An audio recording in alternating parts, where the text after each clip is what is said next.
Hello everyone, welcome to another episode of Martin Wong Chat. Today we got Roger on the channel, on this show. He is, I don't know, he's just a beam of sunlight to me all the time. He plays video games, he does, streaming, he does all kind of stuff, and just overall, a sweetheart. Welcome Roger, welcome to the show. All right, well thank you very much, Martin. I appreciate that. That was a very sweet intro, I gotta say. I liked that a lot. That was so nice. I did not script that at all. Well, it was great. It was great. You described me perfectly. Talk about anime and manga and video games and being happy all the time. That's a pretty good way to describe me. So, Roger, tell us a little bit about yourself so then we can know more about you. Sure. So I am a YouTuber, streamer, content creator who mainly focuses on doing anime, manga, and video games, primarily Nintendo. You're a big Nintendo guy. Huh. I'm a huge Nintendo guy. Yeah, I got my Switch right here. I've been playing Animal Crossing all day in between, Oh my God, the Animal videos and streams. I keep saying that it's an island survival game. It is. It's not really a survival game. You don't die, you're gonna survive. Okay? No, you won't die. But you do have to run away from bugs and stuff. Yeah, it's like an island life simulator. I love Animal Crossing. And like we were talking about earlier, too, when it comes to Nintendo stuff, I'm a huge fan of Smash Brothers, pretty much anything that's like a JRPG that they make. So I love Fire Emblem. I love Xenoblade. I'm not the biggest Mario fan in the world, weirdly enough. You'd think that a Nintendo fan would like Mario games, but pick and choose with my Mario games. Some Mario games I really like, and some I just don't care for at all. So. What's your favorite Nintendo game then? Like, I hate this question too because I get similar question about photography stuff, and I hate that question. Can I give an answer for each franchise? Sure. It's a free for all. For Mario, it's Mario Galaxy. For Zelda, it's Breath of the Wild. For Pokemon, it's Heart Gold, Soul Silver for the DS. For Animal Crossing, I would say it's the newest one. For Fire Emblem, I'd say it's the newest one. For Xenoblade, I'd say it's the newest one. So that's good. I mean, the good stuff is keep coming out. And I would say probably in terms of Smash Bros, I think Smash Ultimate's my favorite in terms of Smash as well. So I feel like all of their new games for the system, and I guess Breath of the Wild is the newest Zelda too, have all absolutely killed it. And that's not to say I didn't like Mario Odyssey or Pokemon Sword. In fact, I love Pokemon Sword, but I just think I have so much nostalgia for that Gen 2, Gen 4 type Pokemon game. They'll like never be top, no matter how good the game is. At least in terms of Mario, I think the best days were behind them. And I think choosing to do like a remaster is a good idea.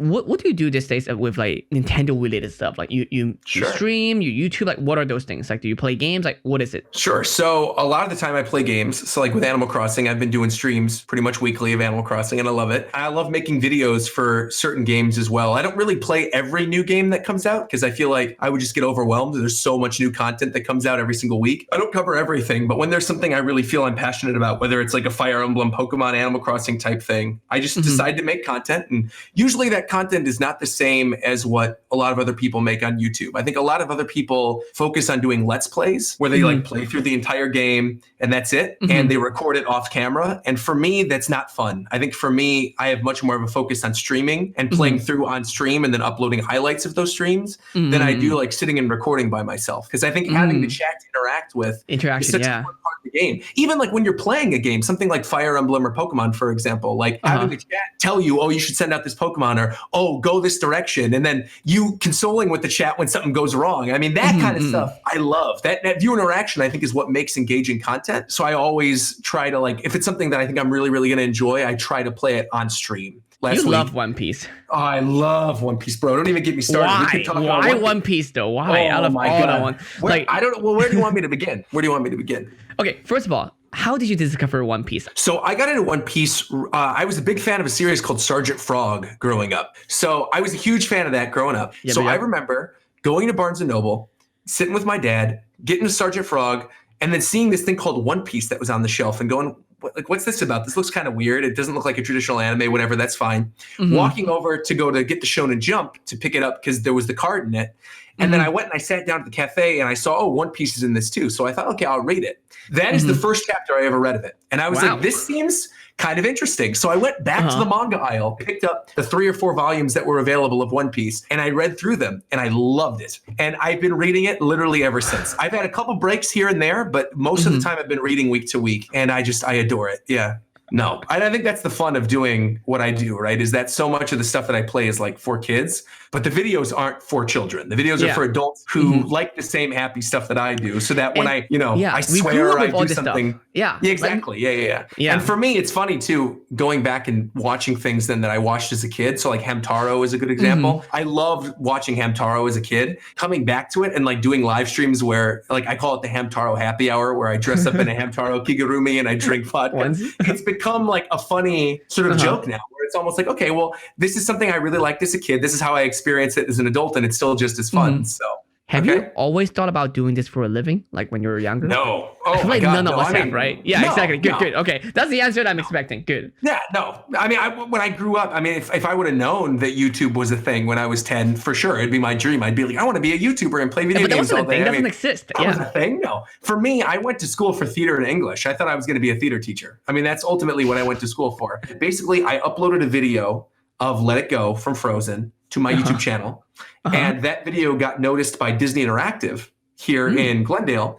And they were looking for contract work at the time for a project. And they said, would you want to come work for us? We saw your Frozen video. And additionally, I had already applied for them like months before, and I didn't hear anything back. So I had assumed, nothing of it. I mean, that's, But because that video, that Let It Go video blew up, it got the attention of the people who I needed to get the attention to. And they hired me for a contract position. I moved out here. I worked at Disney Interactive, which eventually ended up doing like contract work for ABC, for Lucasfilm, for Marvel, for a lot of like different companies that are Disney subsidiaries. But I never worked for Disney itself. I was always like a contractor off doing their own things and going to different projects.